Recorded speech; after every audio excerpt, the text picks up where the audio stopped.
Good morning, everyone. Thank you for being here. This is our well, it's not our last day. I guess we'll be getting together tomorrow afternoon to do the post-session wrap-up. But it is the official last day of session. Still have a lot of work to do. Some events have come percolating up to the surface that otherwise were put to the side. So I'm sure we'll answer some questions about that. But we really today is, with the budget being out of the way, the major bills that were House priorities, either in the Senate or on the way to the governor's desk.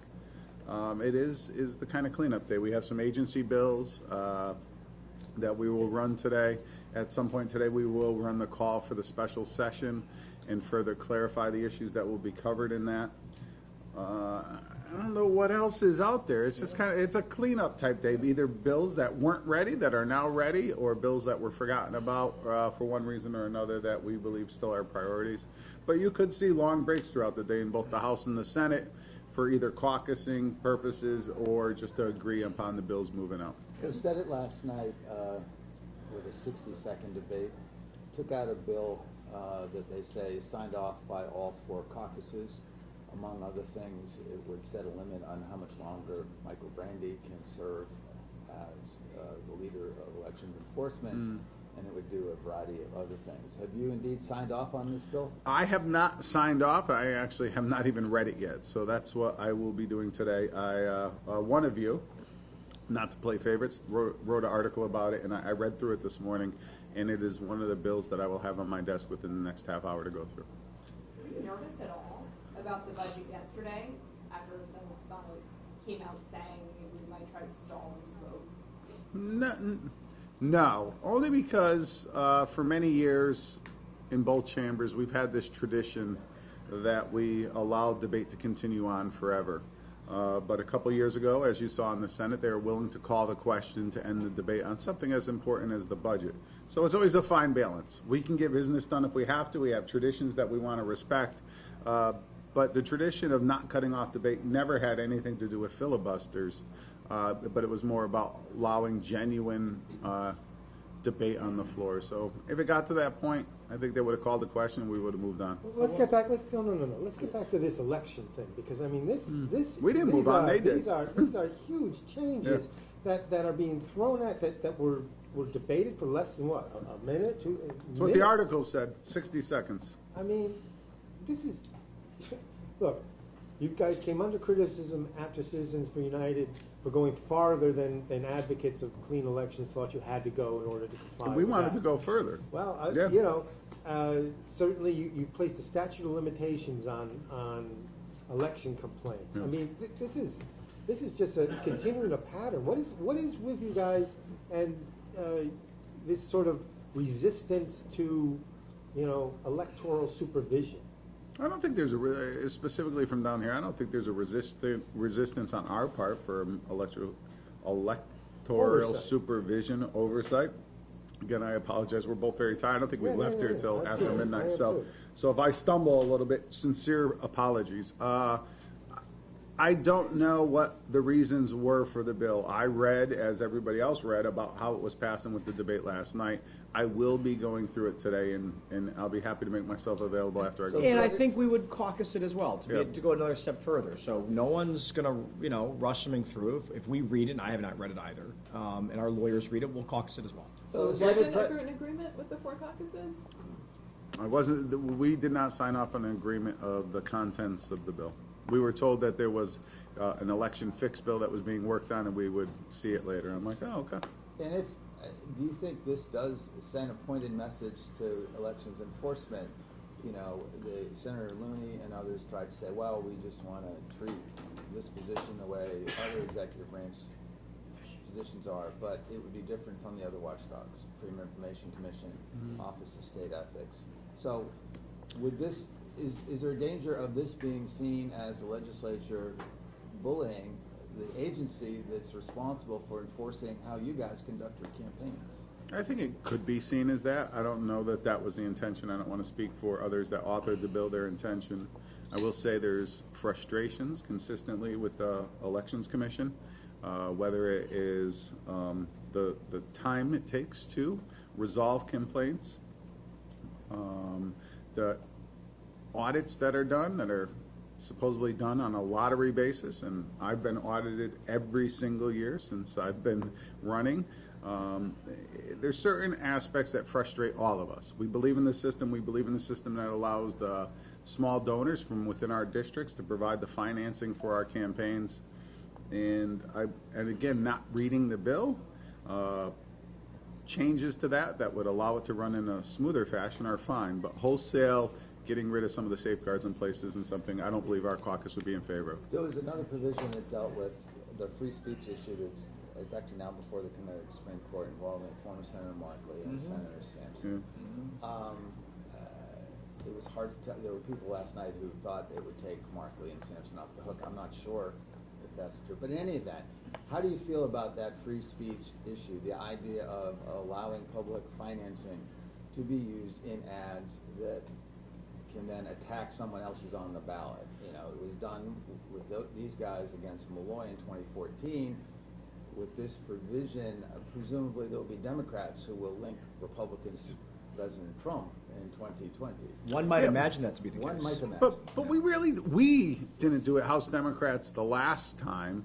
And we were one of the original ones that asked for the advisory opinion on how that would work, because we were concerned about it. Truly believe that each individual state rep in their district needs to run on their votes, their beliefs, their ideas, their ability to navigate the legislative process for their district. So I'm focused on that. We were the ones that complained. I truly believe that you shouldn't be allowed to collaborate like that without accounting for it within the clean election system, and they didn't do that.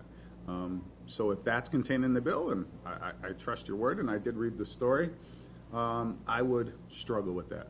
I think the right place for it to be decided is the court. If the court says that the Elections Commission overstepped its preview when it came to that, then fine. But I don't know that we should be. But the case is really not about the free speech issue. Courts would like to get to that issue. The case is really about whether or not this. It has to do with the window of appealing and a motion to reconsider and these things. It's technical in nature. So it's not the exact issue. It's not on the issue. And let's just be clear that it's legal if the other opposing candidate Yes. contributes funds And the attributions to pay are in place. for the advertising. Yeah. So And it's the- not and- necessarily.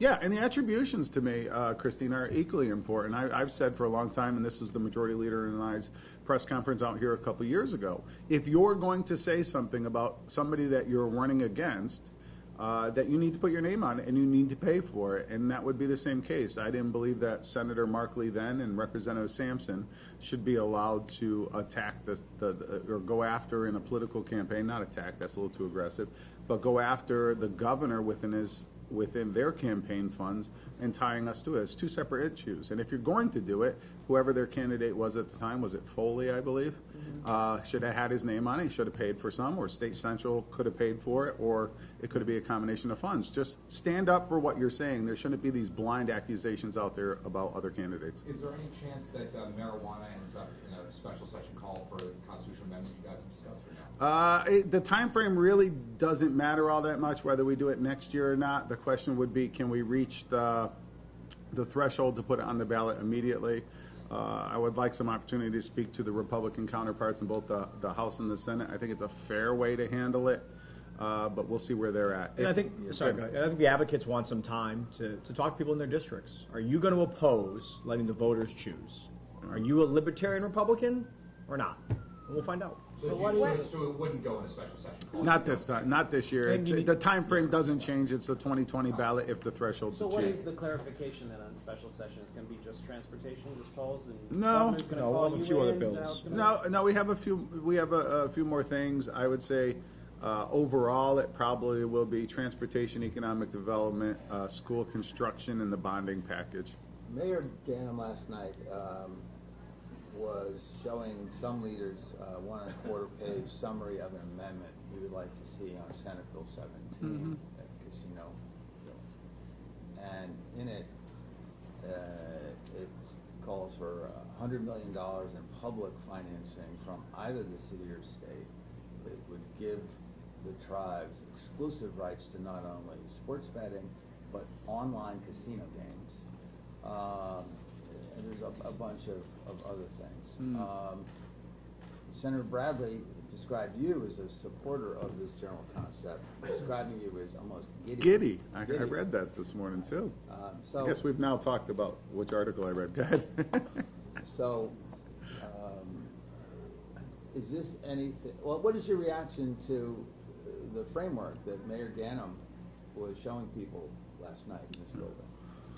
So the two parties have continued to meet since I convened a meeting just to have the discussion on where we could go and if there could be some sort of agreement reached. The agreement they presented last night had a lot of the pillars to which I thought would be agreement. Some sort of investment in Bridgeport by all parties. The bill that passed the Senate yesterday, the Municipal Redevelopment Authority, would give them the avenue to pursue bonding and the ability, other areas to do redevelopment of the area, so that could qualify for it. It wouldn't be necessarily a binding issue we would put up, but they could do it through the Municipal Redevelopment Authority. But there's problems in there that I know would be vote issues in the House, so I think we can continue to work on the agreement. If we were to get it ready, it could theoretically run today. I just don't know if it's going to get there. It's a lot of work, and there's a lot of votes to put together. Aside from the issue of whether or not this would be feasible today, and all it takes is one person to talk, and I spoke to people last night who are certainly willing to play that role. But what about the broader issue of looking at this in a special session and this kind of framework? I mean, this is, I guess you have more of an understanding of why the Lamont administration could not come to terms with the tribes if this is what they wanted now. And I don't know if this is what they asked for, if this is simply what Mayor Ganem is coming up here and trying to get for them. Yeah. But anything this generous, is that something that you think really could be a starter here in the House or the Senate? As it's written, I think it would be difficult to cobble the votes together. But is it an excellent starting point for negotiations and maybe some clarification in some of the areas? Yeah, I think a lot of work went into it. Having the tribes in Bridgeport on the same page is very important. They hadn't gotten there until now. So if this is the starting point, I think it's a good starting point. Which points specifically are the major hurdles? I don't know. I'd have to caucus it. I know my caucus in the past has been very leery of doing internet gambling when it's not sports gambling, just overall internet gambling. That's been an issue. The 24-hour, 7 days a week serving of alcohol, that's been an issue. I think there's some flexibility on that, but not 24/7. The level of investment has to be clarified. If it's going to be tribes, Bridgeport, Municipal Redevelopment Authority, private investment, we got to clarify that a little bit more. Sports Tech, who is currently one of our partners that provides the OTB, Bobby V's, and have made substantial investments in the state. There wasn't specific language talking about what their role will be. I think that needs to be clarified.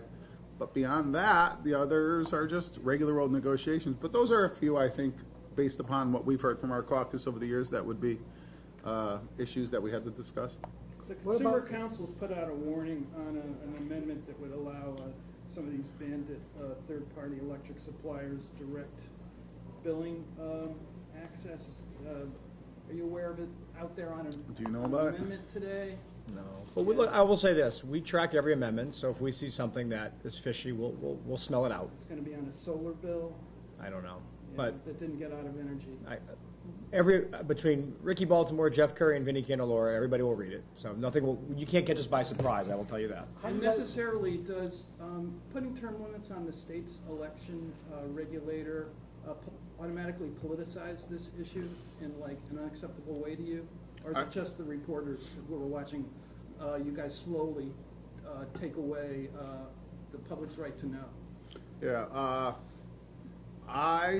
I heard there was the possibility of having the legislature do the appointment. I would not feel comfortable with that. That's not something we need to dip our toes into. The process to where the board interviews and finds somebody that is the type of person they think can run the board, that's more appropriate to me. As far as term limits, I've always said I struggle with term limits simply because what happens is the staff become the ones that know everything, and the person that just comes and goes is at a severe disadvantage. So, again, I want to read the bill. I want to have conversations with the Senate President of why he thought they were important before I pass final judgment.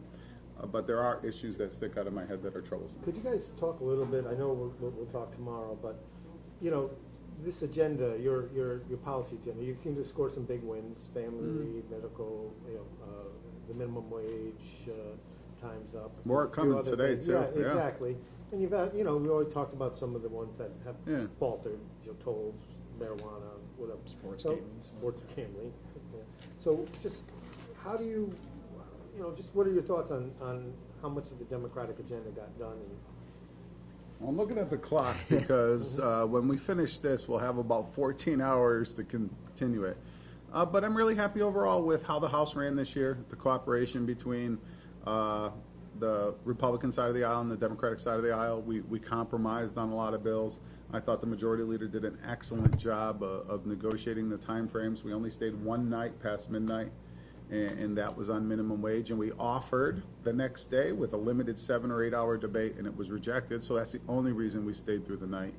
And the policies, they were bold initiatives originally. I thought a lot of them got negotiated to the point to where more people were comfortable. But they're going to do really good things for the state of Connecticut. The minimum wage is something I'm really, really proud about, to allow individuals, younger individuals, people that are working multiple part-time jobs to get a living wage is really important to me. The Majority Leaders talked extensively about family medical leave and the opportunity to be with your families when you're most needed. I think that's really important. That's going to be one of the tools we use to attract some of our best and brightest that are heading to the cities of Boston and New York City, because those type of benefits are available. So I'm proud about that. But overall, the caucus and how it functioned, and I know the Majority Leader took it personally at times, and we were on the same page. We made compromises throughout. Nobody walked away from a bill saying they got everything they wanted. But as you saw with the votes on the budget, FMLA, minimum wage, we had good numbers within our caucus. You know, and also we had some really big environmental victories too. Whether it was the wind bill that went yesterday in the Senate, the banning of plastic bags in 2 years. There was the green economy bill that went. There was some really good stuff there as well. We talked about the budget, the rainy day fund. I can't say enough. Knowing that for the coming years you have probably somewhere around $2.5 billion tucked away, to me is the most, probably sticks out the most from the budget. But to the Speaker's point, our caucus, we went from 80 to 92, and now we're down to 91 because of the loss of East Haven. We sort of had, it was a great moment, right? But then you realize, boy, this is a pretty diverse caucus. From Eastern Connecticut to the affluent communities of Fairfield County and Litchfield County to this, urban areas. And I think what I'm most proud of, our caucus gelled. It was sort of like a team. Yeah. Sort of like watching. We certainly won't compare ourselves. I can't compare you to Gino, sorry. But you watch his teams in November and you watch his teams in April and you see them gel. And this caucus really gelled and really found a way to move bills in a way that accounted for the diversity that it is. And same with the Republicans and the ranking members and the chairs of those committees. Look at yesterday. Yesterday was not people sitting down because they didn't want to rock the boat. Yesterday were bills that got done unanimously because committees worked on them. And some of them weren't just task forces. So I think it shows you that people come in here, they do their work, we do fight, but at the end of the day, a lot of stuff really goes on consent, and our caucus really gelled. It's been great to see that happen over the last couple of months. How much credit should you get for the money going to the rainy day fund, given that the volatility cap seems to dictate a lot of that? And that was one of the points. But you could, I will say this without being, there are ways around everything, and we did not explore those ways. So you're getting credit for not doing anything around the volatility cap? Well, yes. Okay. But let's go a step further, and I know I hear the Minority Leader of the House and the Senate talking about it when they refer to those things, whether it's a constitutional spending cap, the revenue cap, the volatility cap. The volatility cap was always Senator Fonfara's idea anyways. But what did happen in that bipartisan budget is we were able to do some of those things. Should they take some of the credit? Absolutely. But think about us as leaders and Marty and Bob as leaders too. We had to make the decision whether we were going to negotiate with a sitting Democratic governor or enter into negotiations with members of the Republican Party. And we chose to enter into the negotiations with the members of the Republican Party, and a lot of those things were able to get done because of our willingness to compromise, their willingness to compromise, and we operated in that bipartisan way. I will say the constitutional spending cap, when I was elected in 2004, was one of my very first issues. I looked at the Blumenthal letter and how he talked about we failed to adopt it, and I always thought that that was unfair to the voters. They voted for it, and we had to find a way to do it. Ultimately, with the Republicans' help, we passed it, but it was always our priority. So, yes, I think we do take some of the credit for what's in the rainy day funds because of the policies we passed last year. If those were things we were opposed to, we could have very easily walked out of the room and gone back to negotiating with the governor. Can you give us an idea of just what it was like to work with Governor Lamont, a new governor who's an entrepreneur? Compare and contrast to Governor Malloy. What was the communication like between you guys in his office? What was that like? So I won't really, I'll try to avoid the comparison because they are two very different people in a whole host of areas. But I will tell you that Governor Lamont really did always have the open door policy. He was great, and there was deep discussions. I know it's been characterized by some that you just stop by and say hi. That's not how I saw it. His staff that he has around them are very smart people and know how to get things done. Was there a learning curve for the legislative process? Sure, there is for everybody. I have sophomores that are still coming in saying, geez, I didn't know that we could do that. So it's a big curve. He had some experienced individuals. I really respect the OPM secretary coming in from a municipality. I really thought she did a great job. Ryan, the chief of staff, another person I have great respect for. I think he has a good team. This process is very chaotic and moves very quickly. And even for those that know how it runs, it's sometimes hard. But if I had to grade him out at the end of the session, and I guess we'll wait. He may be coming to visit us tonight at midnight, so we'll see what he says. I'll include that in the grade later. But, you know, it's a B+. And for a first-term governor coming into a legislative process, I'm telling you, average is a C. And they've excelled in a lot of areas. That hospital deal, I cannot give Bob Clark in the governor's office enough credit to lock down that hospital deal. That was something that eluded the previous administration and the legislature for 8 years. That'll be looked at of bringing stability to the state of Connecticut, and I think it's very good. I still need some bomb projects, so I'm gonna give him an A+. But look, when you get a call and the governor says, "Hey, can you stop by? I got to chat with you about something." I mean, it's really great to have a partnership like that. And I know he calls Republicans too, and so for me, what I like most about him, and I'm not comparing him to anybody, is there is a willingness to engage and a flexibility, which is what we have to live with every day. And sometimes governors don't always think they have to be flexible. I think he understands that helps, and I think a lot of stuff got done this year because maybe of that flexibility. And I'm going to go one step further. But because what he did, I as far as an elected official, and I know it was a difficult one, and he's being criticized for it, but the amount of respect I have for him, of the willingness to come in after he made a campaign promise on trucks-only tolls, and to actually sit and dig in with the DOT and go through the numbers and the financing, and to do the reversal that he did. He's been criticized for it, and I think that's absolutely not fair. If you're going to be an ideologue and come into office and only do the things you promised and never, then you're not being an effective leader. He looked at it and he changed course because it was that important and the problem was that severe. So I give him an incredible amount of respect, more so than I think of any other political leader I've come across in my career. On that Didn't he overreach issue, them? on the We'll see about that. Well, the tolls didn't happen, the marijuana We're coming back didn't in. happen. It's Well, like- marijuana's failed for a long time, as have tolls, right? Yeah. You know, Illinois just passed it. Who did? The Republicans are banging guys over the head over sweeping $170 million out of the STF. There was no sweep. I will clarify that. Go ahead. We did not continue under the bipartisan budget. An additional amount from the new car sales was to go into the STF. It wasn't a sweep. It wasn't a raid. It is still our intentions to pass a long-term transportation funding structure in the state of Connecticut. If that was to fail, I would come back and say we need to put that money back in. But right now, we need to move forward with a plan that moves the state forward. And all that money, even the STF money from the new car sales, allows us to fix potholes. That's it. There is no huge projects. So it's great. Oh, we raided it yet again. There's been no raid, and they need to stop those political sound bites.